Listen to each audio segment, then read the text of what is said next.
This is the kind of life we all wish for. Days that are filled with activities, family, and friends.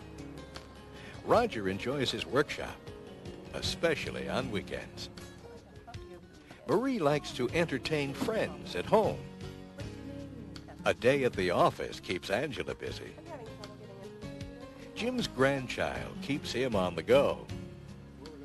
And Margaret and her husband have just started dancing lessons. But most of all, we hope we'll be healthy enough to enjoy all of these days. Having diabetes means you can still enjoy your favorite activities, but it will mean some adjustments in your life.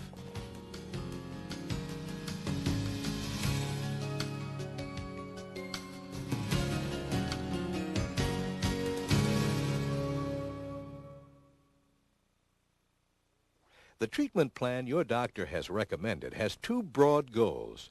First, to control the amount of sugar in your bloodstream.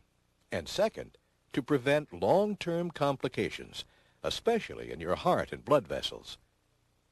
To help achieve these goals, your doctor may have prescribed medication along with a new meal plan and exercise. This program will focus on exercise, an easy-to-follow walking program that takes just 45 minutes a day. Make sure you get your doctor's approval before starting this or any exercise program. Hi, I'm Carol Greenberg. I'm a physical therapist, and every day I help people just like you get started on a regular exercise program.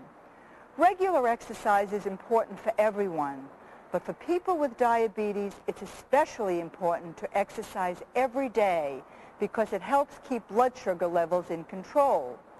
If you haven't exercised in a long time, the thought of exercising every day may seem impossible. You may be caught in a cycle of not being active, so it becomes harder to get started. Of course, the less you move, the less you feel like moving. So I'm going to ask you to move, to stretch your joints, flex your muscles, stand tall, and get active. Then I'll outline an aerobic program that's easy, even if regular exercise hasn't been a part of your routine. People with diabetes can help control their blood sugar with aerobic exercises, which are activities that make you breathe in more oxygen and also strengthen your heart. But we're not talking about this kind of strenuous exercise. While this is one type of aerobic activity, there are other ways to fitness. Brisk walking is an ideal aerobic exercise for many people with diabetes. Nearly everyone can do it, and there are few risks for injury. And one of the great things about walking is that you can do it just about any place. In the past few years, many people have discovered the benefits of walking, and shopping malls like this one are happy to accommodate walkers. Before you start, it's important to take about 5 minutes to warm up your muscles. Cold muscles and joints can be injured more easily than warmed muscles and joints. Walking in place is one way to warm up. You might also try walking and twirling your arms like this. You should continue this for about 5 minutes. Once your muscles and joints are warm and somewhat flexible, you should spend another 5 minutes stretching. You might try arm stretches, then waist bends, then stretches for your calf and thigh. I tell my patients to hold each stretch for a count of 3 and to repeat the motion 5 times. Be sure to alternate between right and left or front and back. If you can't do them all at first, start slowly and build up gradually. Ask your doctor or diabetes educator for instructions on which stretches are best for you. Remember that while stretches feel great and can be done any time, you should do them along with some type of aerobic exercise. Stretching will help you feel more limber, but it won't help keep your blood sugar in balance. Once you're warmed and stretched, it's time to start walking, and you have to walk briskly. Keep your shoulders back, your chin high, and swing your arms and legs.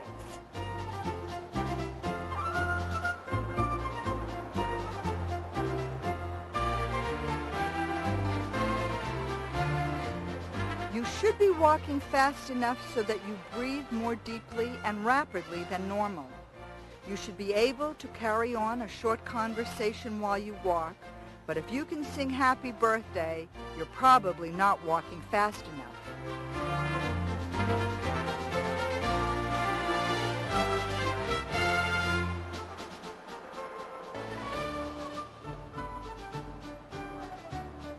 When you've walked for 20 to 30 minutes at a brisk pace, it's time to cool down.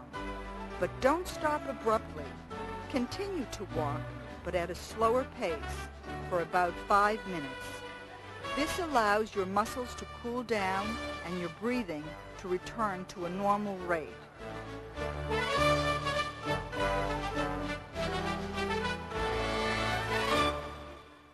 Walking is free and accessible to just about everyone. The only thing you might have to invest in is a good pair of walking shoes.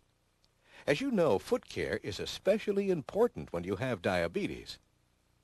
Look for shoes with durable and thick outer soles. If you have sturdy athletic shoes, they're probably fine for walking. But if you're shopping for new shoes, ask for walking shoes. They're designed to cushion the balls of your feet against the pressure of walking. Feet tend to swell throughout the day, so if you're buying new shoes, shop for them in the afternoon rather than the morning. And wearing cotton socks when you walk will help keep your feet dry and comfortable. You'll probably find the only hard part about walking is making the time for it every day. While mall walking is safe and comfortable any time of the year, it might not be convenient for you. So look for alternatives. If you work outside the home, pack a pair of walking shoes and walk during your lunch hour. Invite a friend to join you so you can motivate each other. Or if you can't get outside because of the weather, you can walk in place while watching your favorite television show. Or you might use a treadmill or ride a stationary bike, or swim at your local gym or Y for aerobic activity. We said earlier that people with diabetes should exercise like this every day. That's because you're using exercise to help control your blood sugar level. When you exercise, your muscles need fuel for energy. They get this fuel in part from glucose, a sugar which is formed during digestion of food. Insulin is needed to take the glucose from the bloodstream into the muscle cells, where it can be used for energy. If you have diabetes, either your body doesn't make enough insulin, or the insulin doesn't work well enough to transport the glucose out of your bloodstream. As a result, the glucose levels in your blood are too high. Some glucose is stored in the muscles. When you exercise, two things happen. First, your body uses its store of available muscle glucose. When that is used up, your body uses additional glucose from the bloodstream. As a result, the glucose level, the blood sugar level, gradually declines. And second, aerobic exercise makes insulin work more efficiently. This allows the glucose to be transported from the bloodstream into the rest of your body's cells, where it is needed. Studies have shown that the effects of aerobic exercise on blood sugar levels can last up to 24 hours. That's why you should exercise every day. If you exercise only occasionally, your blood sugar level may be at appropriate levels one day, but high the next day. Exercising 3 times a week will help you lose weight and maintain cardiovascular function. But as we've noted, this might not be enough for consistent control of your blood sugar. It's also a good idea to exercise at the same time each day.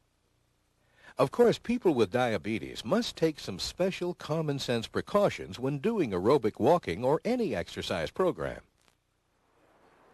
On extremely hot days, I drink extra fluids so I won't get dehydrated. And when it's very hot, I walk in the air-conditioned mall instead of outdoors. Before exercising, I check my blood sugar to be sure it's at the level my doctor recommends. Well, since I have diabetes, I always carry a snack, like hard candy, in case I have symptoms of hypoglycemia, which is low blood sugar, like weakness, shakiness, or dizziness. To be safe, I always carry a card or wear a bracelet saying I have diabetes. If you have certain other conditions, you should be aware of some additional risks. Discuss them with your doctor before beginning a walking program. Many times, a limited exercise program can still be prescribed. If you are overweight and if you have arthritis, there is a risk that you may aggravate the condition. Injuries to ligaments also tend to be more common among overweight people. Warm water exercises may be prescribed for you. In patients with certain types of heart disease, there is increased risk that exercise may bring about irregular heartbeat and other complications. A cardiac rehabilitation program may be prescribed for you. Get your doctor's approval before starting any exercise program. Start slowly, then gradually progress to higher levels of activity.